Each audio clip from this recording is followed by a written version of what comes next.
Y hermanos, les quiero pedir que por favor abran sus Biblias en Colosenses capítulo 3.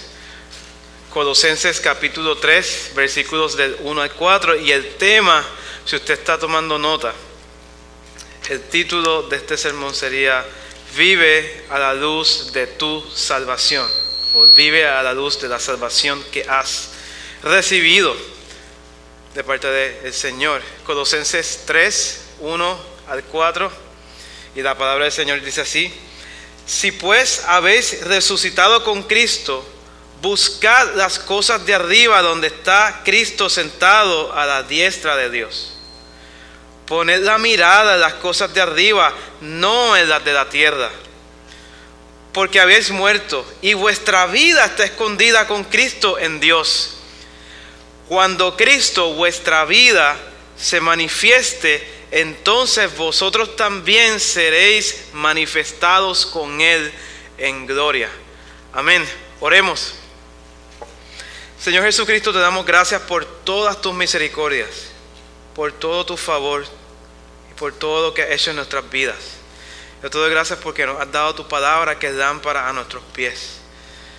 Pero te pedimos hoy, Señor, que abras nuestros corazones y que como iglesia seamos advertidos y temamos, pero también que sepamos cómo debemos vivir hoy, a la luz de la salvación que hemos recibido de parte tuya.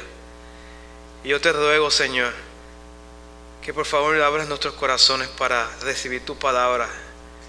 Pero una cosa en especial es que nos dé entendimiento para poder entender este pasaje, estos 4 versículos.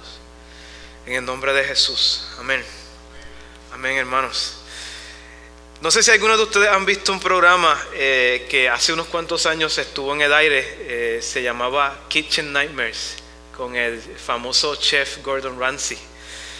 Y de vez en cuando he visto algunos episodios con mi esposa, y para los que no conozcan el programa, pues básicamente él va a un restaurante que está en distress, está al borde de la quiebra. Cuando él va allá, le presentan los platos, lo mejor del chef, y él dice todo sabe horrible. Y entonces la decoración horrible, el menú horrible, todo no funciona. Entonces la gente, los dueños, tristemente, cuando están en esa situación, ellos juran que su comida es buena, pero no entienden por qué los clientes no se quedan, por qué la gente siempre devuelve los platos. Ellos no entienden por qué está la situación así, no saben que están haciendo mal.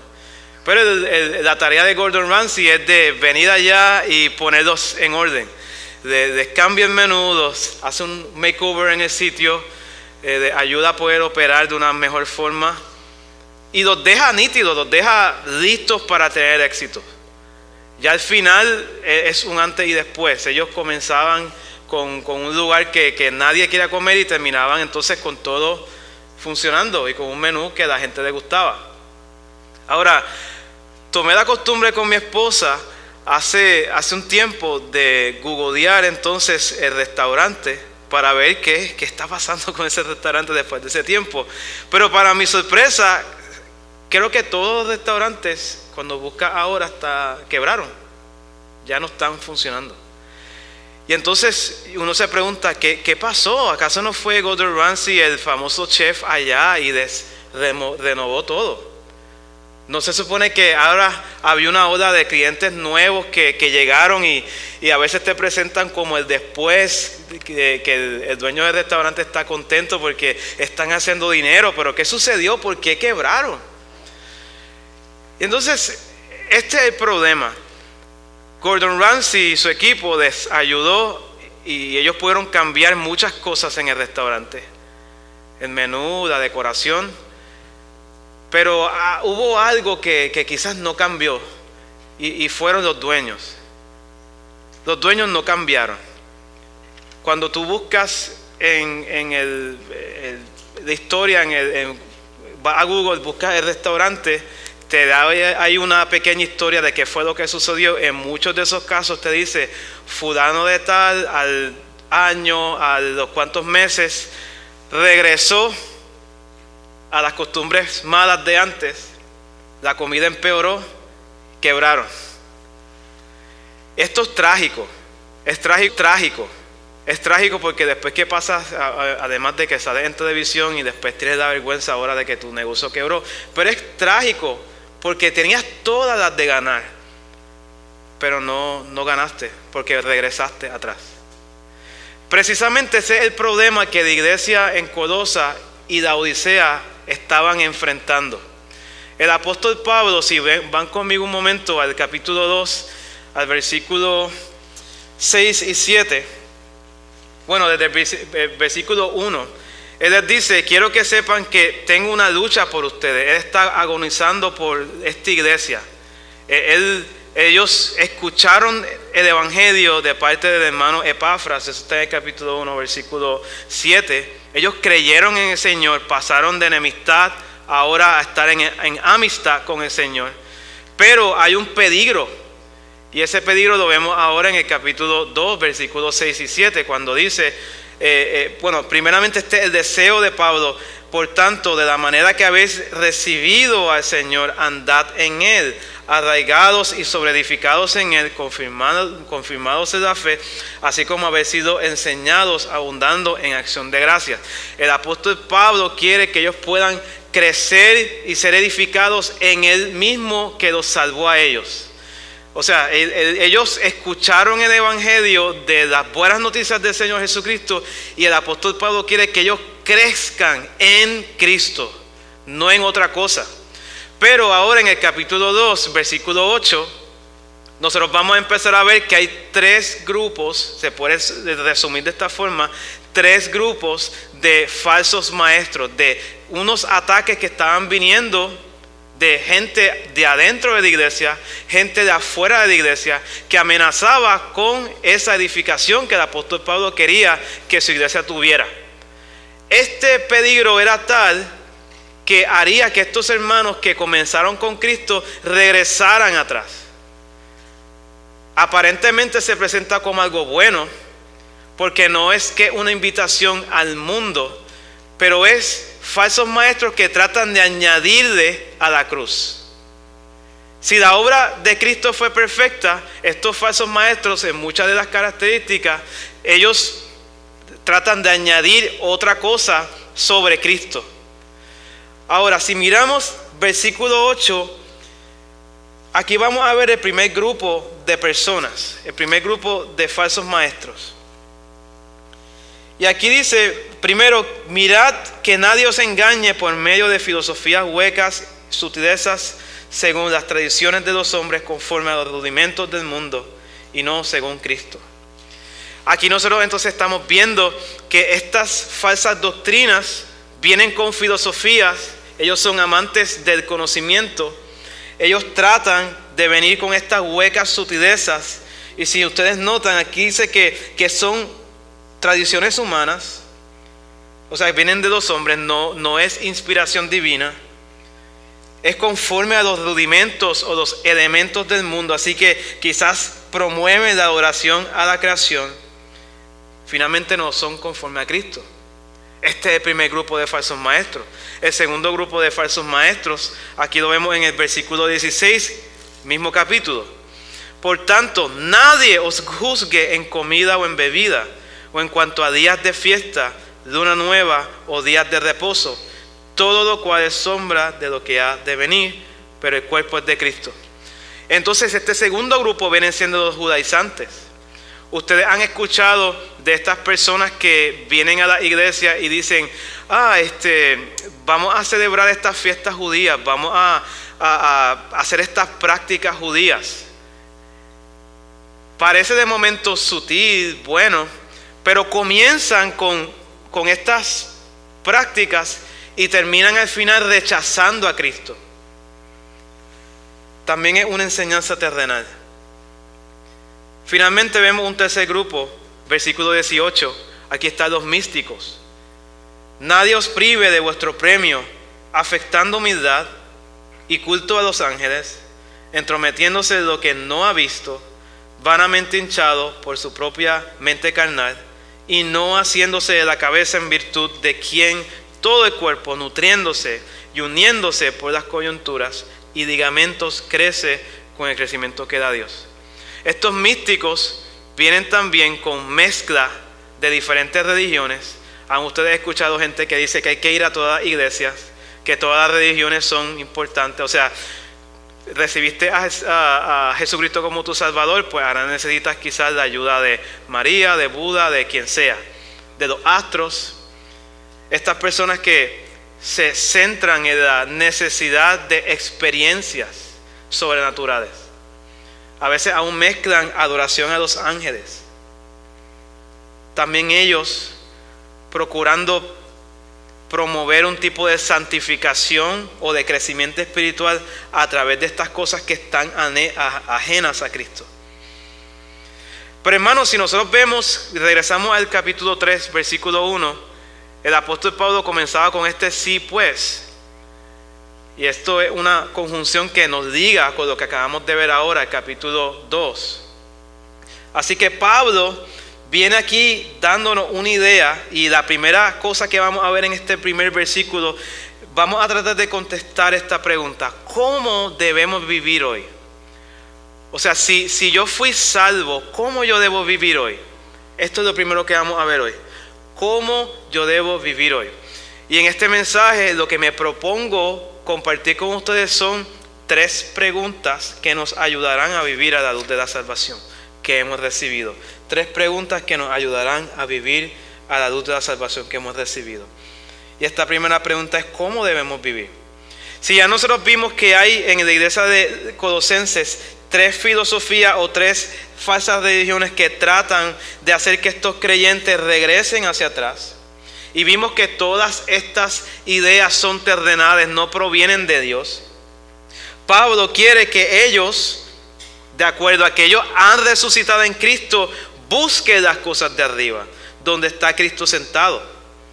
Pero ahora, ¿qué significa esto de que si habéis resucitado con Cristo? ¿Qué significa esto? Si usted mira en el versículo 9 del capítulo 2, allí dice que Cristo, porque en Él habita corporalmente toda la plenitud de la deidad, y vosotros estáis completos en Él, que es la cabeza de todo principado y potestad. ¿Por qué Pablo dice esto? Porque estas falsas enseñanzas están tratando de decir a los creyentes: te hace falta algo más. Tú tienes a Cristo, qué bueno, pero te hace falta un conocimiento más allá. Eso es quizás de la misma corriente de los gnósticos. Versículo 10 dice: y vosotros estáis completos en Él, que es la cabeza de todo principado y potestad.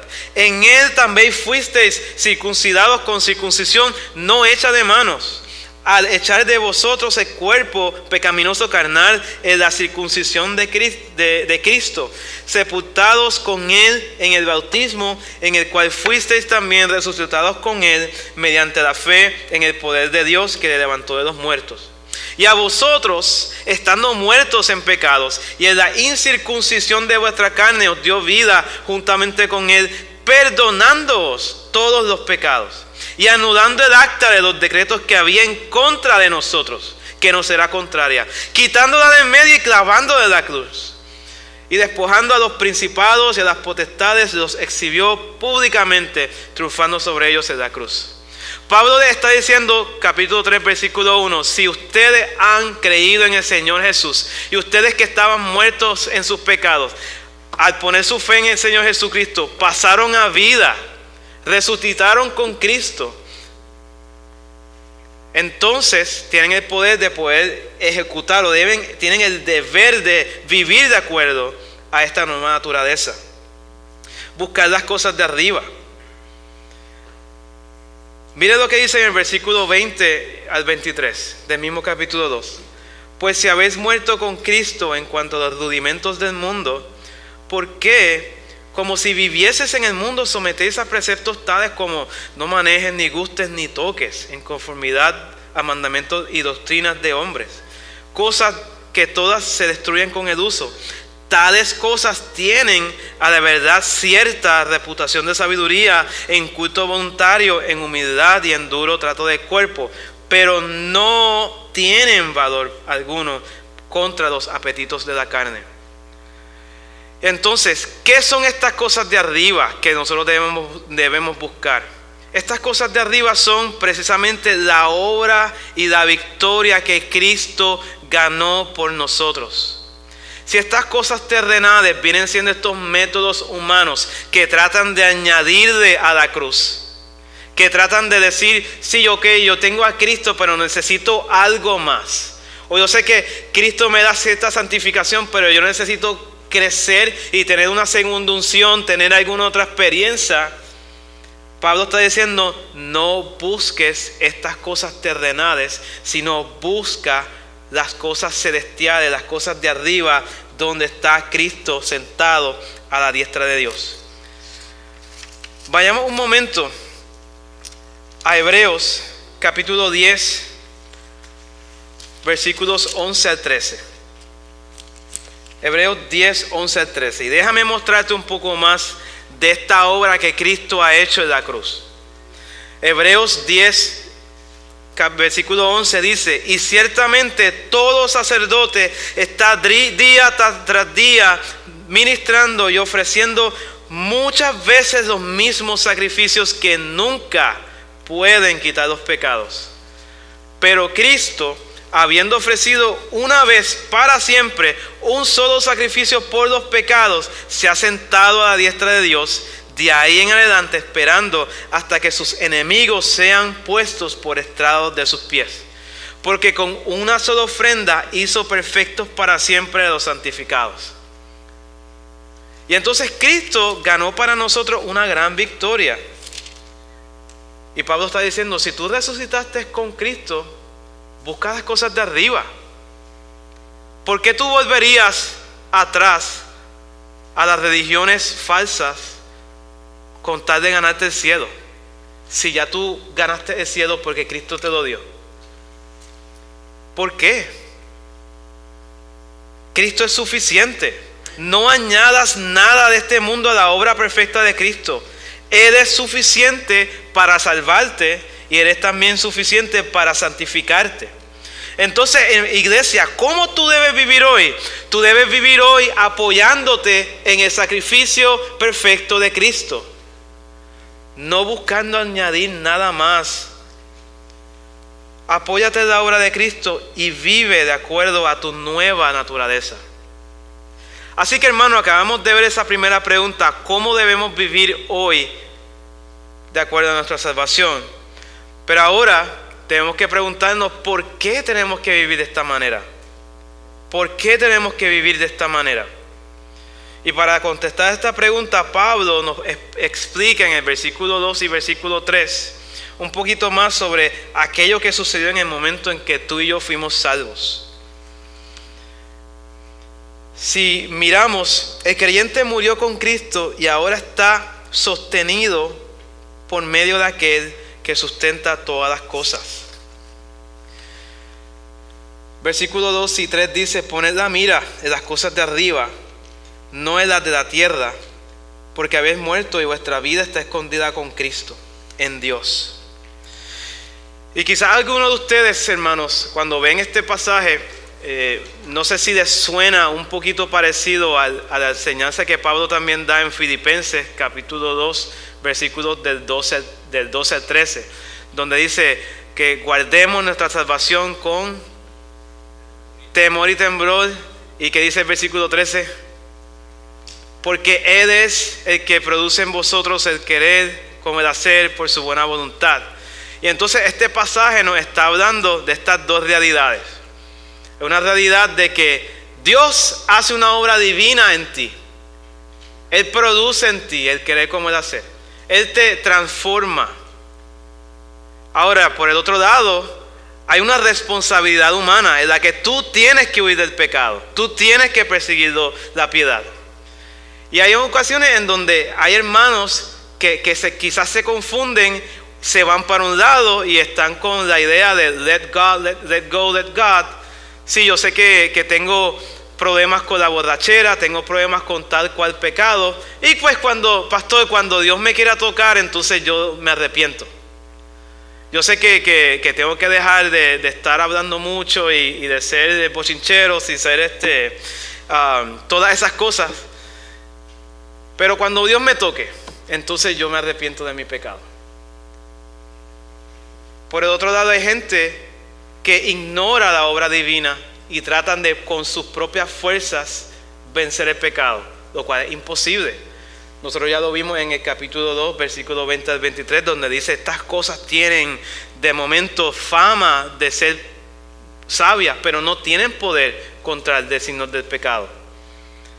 Pero aquí el apóstol Pablo nos da un mandato a que nosotros pongamos la mira en las cosas de arriba, pero hacemos eso porque nosotros morimos y tenemos vida en Cristo. Así que hay un mandato que está fundamentado en la obra divina de Dios. Y aquí hay una combinación de estas dos cosas. Yo soy responsable de vivir en santidad, de perseguir la santidad y de huir del pecado, pero también Dios me hace capaz de vivir de esa forma. Entonces Colosenses 3, del 2 al 3, nos da un mandato fundado en esta obra divina. La obra divina no sustituye tu responsabilidad, ni tampoco tu responsabilidad humana hace innecesaria la obra divina. Así que ni el antinomianismo ni el legalismo tienen parte. Pero ¿cuál es el mandato que el apóstol Pablo nos está dando aquí en este pasaje? Aquí dice: poner la mira en las cosas de arriba. Cuando yo estaba en primer grado, recuerdo en la clase de educación física, el maestro nos decía que si estábamos corriendo hacia una dirección, que miráramos hacia esa dirección. Porque si yo estoy corriendo hacia allá, pero estoy mirando hacia este otro lado, aunque no me dé cuenta, poco a poco me voy a estar acercando hacia el lugar donde mis ojos estén. Precisamente esto es lo que el apóstol Pablo quiere que los colosenses consideren. La palabra que está aquí detrás en el original está más bien, es que la idea de que pensemos, consideremos. Sí, que pongamos la mira, pero más bien la idea de que dispongamos todo nuestro ser, nos dispongamos, seamos intencionales en buscar estas cosas. No se trata de lo que tú haces, de pensar meramente en las cosas buenas cuando estás triste, sino de que dispongas todo tu ser hacia la piedad, porque nos acercamos hacia aquello en lo que pensamos y nos disponemos. Y consideremos entonces, hermanos, esta diferencia entre las cosas de arriba y las cosas de la tierra. Vimos que las cosas de arriba están fundamentadas en lo que Cristo hizo por nosotros en la cruz, mas las cosas de la tierra son estas cosas que humanamente tratan de reemplazar y rechazar a Cristo. Entonces, quizás alguien se pueda preguntar: ¿será que pensar en las cosas de arriba es no tener que estar pensando, o más bien, no pensar en las cosas terrenales? Sería quizás no tener que estar pensando en los taxes o en la cena o en que hay que ir a comprar en el mercado. No, el apóstol Pablo no está hablando de eso. El apóstol Pablo no está hablando de que tú utilices este pasaje para excusarte de tus responsabilidades aquí en la tierra. El apóstol Pablo lo que está hablando es de que hay unas cosas terrenales, primeramente, que no tienen poder contra tu pecado, sino que hay unas divinas que sí tienen poder contra tu pecado, pero que ahora tú, como creyente, tienes que huir de estas cosas pecaminosas. ¿Cuáles son estas cosas terrenales? Mira el versículo 5. ¿Qué dice Pablo ahí en el versículo 5? Haced morir lo celestial, haced morir lo terrenal en vosotros: fornicación, impureza, pasiones desordenadas, malos deseos, avaricia, que es idolatría, cosas por las cuales la ira de Dios viene sobre los hijos de desobediencia, en los cuales vosotros también anduvisteis en otro tiempo, cuando vivíais en ella.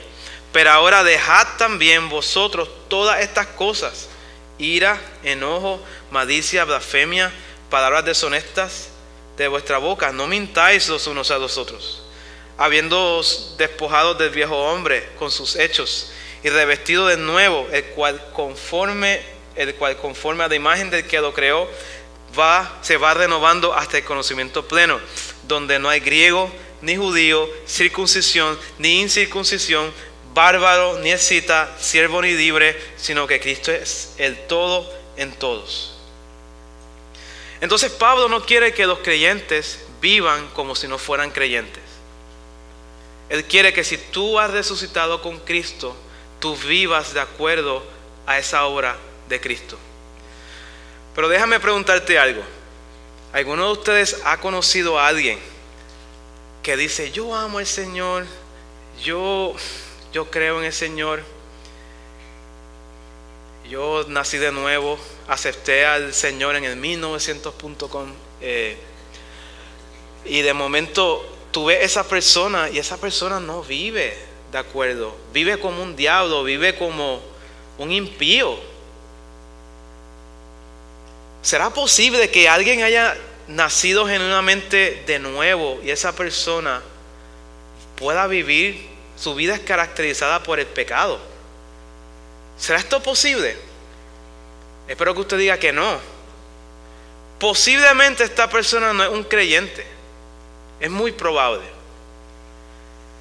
Quizás eres tú que estás acá, que quizás llevas mucho tiempo viniendo a la iglesia y piensas que eres creyente y te sientes como que como que eres un animal raro entre otros animales. Todo el mundo ama al Señor, pero en tu corazón tú no amas a Dios. Ves a tu alrededor que tu familia ama la ley de Dios, su palabra, y tú la aborreces.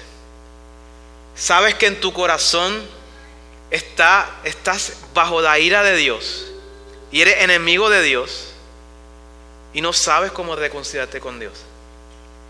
Ese eres tú, que tu vida es caracterizada por estas cosas que acabamos de leer. Ese eres tú, está la ira de Dios bajo ti. Si ese eres tú, yo quiero decirte que tienes esperanza. Tienes esperanza. Porque Cristo, cuando aún nosotros estábamos en pecado, Él mostró su amor, muriendo por los pecadores.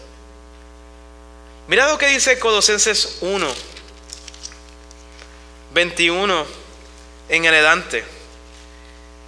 Y si ese eres tú el que te has dado cuenta que tú no eres creyente, yo quiero que te apropies de esta esperanza, porque esto te puede pasar a ti. Colosenses 1:21. Y a vosotros también, que erais en otro tiempo extraños y enemigos en vuestra mente, haciendo malas obras, ahora os ha reconciliado en su cuerpo de carne, cuando Cristo se encarnó, por medio de la muerte, para presentaros santos y sin mancha e irreprensibles delante de Él. Si en verdad permanecéis fundados y firmes en la fe, y sin moveros de la esperanza del evangelio que habéis oído, el cual se predica en toda la creación que está debajo del cielo, del cual yo, Pablo, fui hecho ministro. Hermano, esto es tremendo, es donde tú tienes esperanza de poder reconciliarte con Dios. Pero ahora, si tú eres creyente, Dios no te ha salvado por obras, así que no trates de añadir obras. Dios no te salvó por obras, sino que te salvó para obras. Si tú tratas de poder ganarte el cielo con las obras, es como si estuvieras poniendo la carreta al frente del caballo. No hace sentido. El caballo va al frente, la carreta detrás. Pero mira lo que Pablo dice en Efesios 2, del 4 al 10. Acompáñame allí. Efesios 2, 4 al 10. Pero Dios, que es rico en misericordia por su amor, por su gran amor con que nos amó, aun estando nosotros muertos en pecados, nos dio vida juntamente con Cristo. Por gracia sois salvos, y juntamente con Él nos resucitó y asimismo nos hizo sentar en los lugares celestiales con Cristo Jesús, para mostrar en los siglos venideros las abundantes riquezas de su gracia en su bondad para con nosotros en Cristo Jesús. Porque por gracia sois salvos por medio de la fe, y esto no de vosotros, pues es don de Dios, no por obras, para que nadie se gloríe. Porque somos hechura suya, creados en Cristo Jesús para buenas obras, las cuales Dios preparó de antemano para que anduviésemos en ellas. Así que Dios nos salvó por gracia, por fe, para obras. No al revés, como si Dios no hubiera salvado por obras para ahora tener fe. Y hermanos, ¿Qué significa esta idea que Pablo nos dice, regresando a Colosenses 3, que dice que Cristo es vuestra vida, que tenemos vida en Cristo? Precisamente esta misma idea de las obras.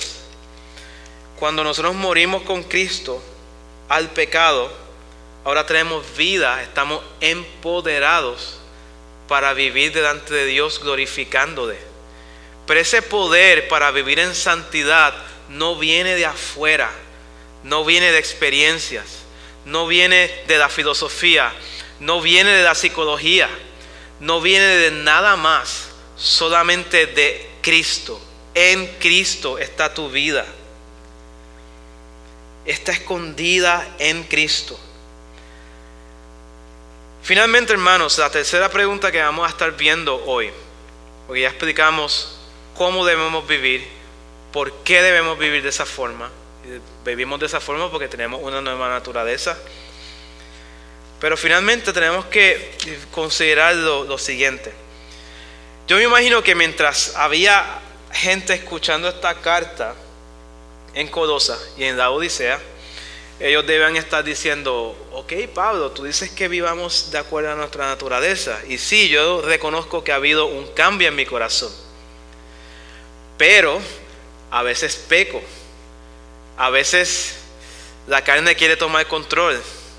A veces digo cosas que no tengo que decir. A veces pienso cosas que no debo de pensar. Yo no veo esta obra completada porque tú me dices que Cristo perfectamente me perdonó y me santificó, pero todavía yo veo imperfecciones desde este lado de la eternidad. Y aquí vemos cuál es nuestro destino. ¿Cuál es nuestro destino? Versículo 4, cuando dice: cuando Cristo vuestra vida se manifieste, entonces vosotros también seréis manifestados con Él en gloria. Aquí precisamente, hermanos, vemos en estos versículos otro misterio. Este otro misterio es lo que muchos teólogos llaman el ya, pero todavía no. Ya, pero todavía no. Ya porque hemos sido perdonados, santificados, estamos sentados con Cristo en los lugares celestiales, pero todavía no porque estamos revestidos todavía o vestidos todavía de corrupción. Y Pablo está diciendo: esa nueva naturaleza de ustedes se va a manifestar. ¿Cuándo? Cuando Cristo, quien también es tu vida, tu poder santificador, se manifieste. Entonces tú vas a ser también manifestado con Él en gloria. El creyente ha sido salvo en esperanza.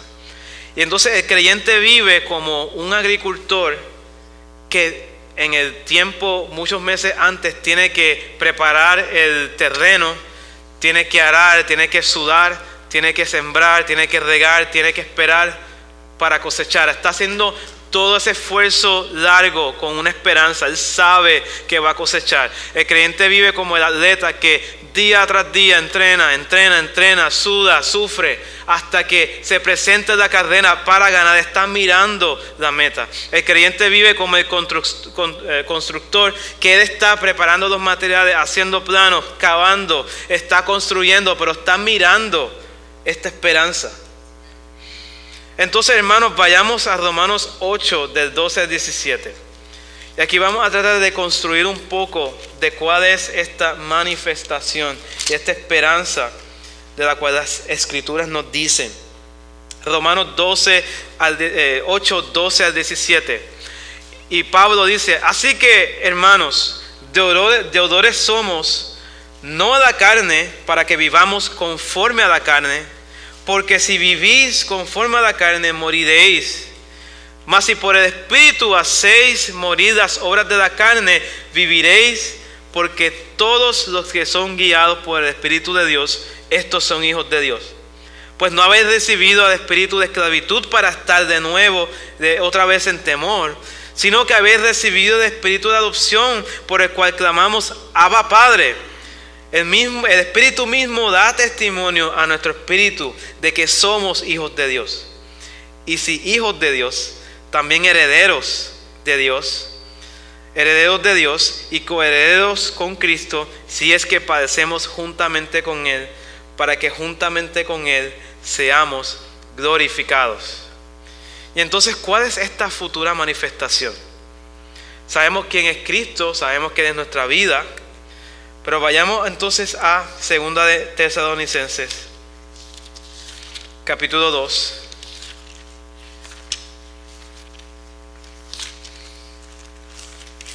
Versículos del 5 al 10, perdón. 2 de Tesalonicenses 2, 5 al 10. Y aquí el apóstol Pablo, hablando a una iglesia que está siendo perseguida y atribulada, les consuela recordándoles el futuro. Y les dice: esto es demostración del juicio, del justo juicio de Dios, para que seáis tenidos por dignos del reino de Dios, por el cual asimismo padecéis. Porque es justo delante de Dios pagar con tribulación a los que os atribulan, y a vosotros que sois atribulados, daros reposo con nosotros cuando se manifieste el Señor Jesús desde el cielo con los ángeles de su poder en llama de fuego, para dar retribución a los que no conocieron a Dios ni obedecen al evangelio de nuestro Señor Jesucristo, los cuales sufrirán pena de eterna perdición, excluidos de la presencia del Señor y de la gloria de su poder, cuando venga en aquel día para ser glorificado en sus santos y ser admirado en todos los que creyeron, por cuanto nuestro testimonio ha sido creído en vosotros. Así que está esta manifestación. El apóstol Pablo también en Tito capítulo 2 al final, Tito capítulo 2 dice, versículo 11: porque la gracia de Dios se ha manifestado para salvación a todos los hombres, enseñándonos que renunciando a la impiedad y a los deseos mundanos, vivamos en este siglo sobria, justa y piadosamente, aguardando la esperanza bienaventurada y la manifestación gloriosa de nuestro gran Señor, gran Dios y Salvador Jesucristo, quien se dio a sí mismo por nosotros para redimirnos de toda iniquidad y purificar para sí un pueblo propio, celoso de buenas obras. Hermanos, tenemos esta gran esperanza en donde seremos manifestados plenamente, glorificados plenamente, y veremos completamente la obra de Dios en nosotros. Ahora, hermanos, veamos un penúltimo pasaje. Vamos a ver este tema de la glorificación en 1 de Corintios, capítulo 15. Y en el contexto de este pasaje, en 1 de Corintios, capítulo 15, hermanos, el apóstol Pablo está contestando una pregunta a la iglesia, porque hay algunos que estaban enseñando que no habría una resurrección. Y entonces el tema es que si no hay una resurrección, si tú dejas de existir cuando mueres, ya no existe, no tienes conciencia, ya no hay una vida después de la vida, no hay muerte eterna. Si eso fuera verdad, pues entonces no importa cómo vivamos hoy, ya no importa. O sea, como o sea, no hace sentido. Pero si lo hay, si hay una vida eterna y si hay una perdición eterna, entonces sí debemos vivir de acuerdo a lo que el Señor nos está pidiendo. Pero miremos aquí versículos 51. He aquí os digo un misterio: no todos dormiremos, pero todos seremos transformados en un momento, en un abrir y cerrar de ojos, a la final trompeta, porque se tocará la trompeta y los muertos serán resucitados incorruptibles y nosotros seremos transformados. Porque es necesario que esto corruptible se vista de incorrupción y esto mortal se vista de inmortalidad. Y cuando esto corruptible se haya vestido de incorrupción y esto mortal se haya vestido de inmortalidad, entonces se cumplirá la palabra que está escrita: sórbida es la muerte en victoria. ¿Dónde está, oh muerte, tu aguijón? ¿Dónde, oh sepulcro, tu victoria? Ya que el aguijón de la muerte es el pecado y el poder del pecado la ley. Mas gracias sean dadas a Dios, que nos da la victoria por medio de nuestro Señor Jesucristo. Así que llegará un momento en el que seremos manifestados, seremos transformados, veremos la plenitud de la obra de la cruz. Veremos que aquellos que Él predestinó, Él también llamó. Veremos que también que aquellos que Él llamó, también los justificó. Y aquellos que Él justificó, también glorificó. Veremos la obra de Dios completa desde el principio hasta el fin. Así que no le añadas nada más a la obra de Cristo en tu vida. No busques las cosas de este mundo, las filosofías, las mentiras de este mundo. Pon tu mirada en las cosas de arriba. Persigue la santidad, persigue y crece dentro del mismo fundamento que es Cristo. Hermanos, ¿no nos debe esto motivar a buscar las cosas de arriba? Yo creo que sí. ¿No crees que esta realidad gloriosa hace que las cosas de este mundo pierdan su atractivo ante la realidad de que tenemos una esperanza gloriosa? Yo espero que usted lo vea así. Y hermanos, para concluir, este pasaje nos presenta estas tres realidades del creyente. El creyente tiene un pasado redentor. Fuimos transformados, salvos. Tiene un presente de santificación, donde hoy estamos llamados a vivir en santificación, creciendo en Cristo, en el mismo mensaje que escuchamos desde el principio. Pero también el creyente tiene un futuro de esperanza, porque Cristo regresa por los suyos. Nosotros moraremos con Él por siempre. Y hermanos, este pasaje que acabamos de ver es importante, porque tu vida depende de eso. Tu vida depende de esto.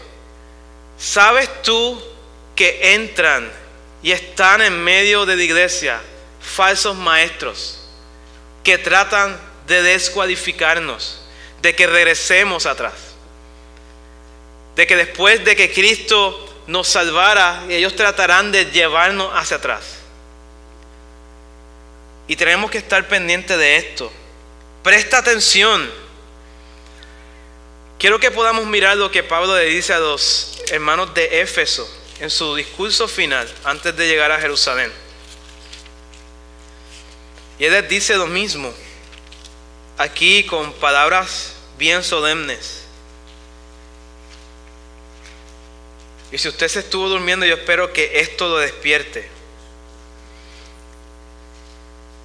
El apóstol Pablo le dice a esta iglesia en Éfeso: y ahora, he aquí, yo sé que ninguno de todos vosotros, entre quienes he pasado predicando el reino de Dios, verá mi rostro. Por tanto, yo os protesto en el día de hoy, que estoy limpio de la sangre de todos, porque no he rehuido anunciaros todo el consejo de Dios. Por tanto, mirad por vosotros y por todo el rebaño en que el Espíritu Santo os ha puesto por obispos para apacentar la iglesia del Señor, la cual Él ganó por su propia sangre. Porque yo sé que después de mi partida entrarán en medio de vosotros lobos rapaces, que no perdonarán el rebaño. Y de vosotros mismos se levantarán hombres que hablen cosas perversas para arrastrar tras sí a discípulos. Por tanto, velad, acordándoos que por 3 años, de día y de noche, no he cesado de amonestar con lágrimas a cada uno. Y ahora, hermanos, os encomiendo a Dios y a la palabra de su gracia, que tiene poder para sobreedificaros y daros herencia con todos los santificados. Hermanos, estas son palabras que son sobrias. Nos deben despertar, porque esto está pasando en la iglesia hoy. En la iglesia se ha metido la psicología, en la iglesia se ha metido el judaísmo, en la iglesia se ha metido tantas cosas paganas. Y a veces estamos cómodos con eso. Pero Cristo nos salvó plenamente y no necesitamos más nada. Hermanos, entonces si Cristo nos llama, si Pablo nos llama, pero es Cristo quien está hablando a través de Pablo, nos llama a que vivamos a la luz de nuestra salvación. Quizás tú te preguntas, ¿cómo tú debes vivir? Mañana, ¿qué tú haces para vivir delante de Dios? Regresemos a Colosenses. Déjame mostrarte ¿Cuáles son las marcas de un creyente? Y yo quiero preguntarte si tú vives así. Si esto te caracteriza a ti. Si tú vives como un creyente o vives como inconverso. Si vives como inconverso hoy, yo te ruego que te arrepientas y pongas tu fe en el Señor Jesús. Colosenses 3:12. Vestíos pues como escogidos de Dios, santos y amados de entrañable misericordia, de benignidad, de humildad, de mansedumbre, de paciencia, soportándoos unos a otros y perdonándoos unos a otros, si alguno tuviere queja contra otro. De la manera que Cristo perdonó, así también hacedlo vosotros. Y sobre todas estas cosas, vestíos de amor, que es el vínculo perfecto. Y la paz de Dios gobierne en vuestros corazones, a la que asimismo fuisteis llamados en un solo cuerpo, y sed agradecidos.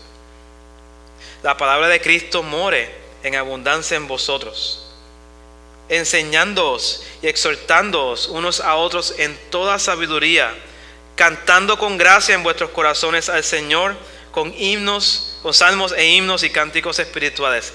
Y todo lo que hacéis, sea de palabra o de hecho, hacedlo todo en el nombre del Señor, dando gracias a Dios el Padre por medio de Él.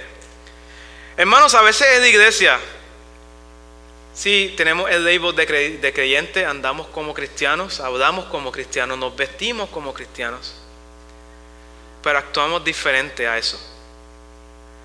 ¿Tú crees que dentro de la iglesia del Señor hay espacio para divisiones? ¿Tú crees que tú debes estar viviendo poniendo de tropiezo a tu hermano? ¿Tú crees que el estar hablando mal de otros, la murmuración, es algo que da gloria a Dios? ¿Tú crees que la disensión da gloria a Dios? Esas son cosas sobre las cuales la ira de Dios está. Y yo quiero preguntarte, si este eres tú, arrepiéntete. Deja tu pecado. Si tú has sido salvo, se supone que tú andes en paz en medio de la iglesia del Señor. Porque esto no se trata de ti. Esto se trata de la gloria de Dios. No se trata de ningún nombre. Se trata de Dios siendo glorificado aquí y en todo este lugar. Hermano, vive como creyente. No vivas como enemigo de la cruz. No pongas tropiezo al evangelio. No pongas tropiezo a la iglesia del Señor. Vive a la luz de tu salvación. Esta es la palabra del Señor. Oremos, hermanos. Señor Jesucristo, te damos gracias y a ti te bendecimos, porque tú eres Dios y nos das tu palabra, la cual nos corrige y nos enseña a vivir para tu gloria. Y yo te ruego por tu iglesia, para que tu iglesia ande velando constantemente,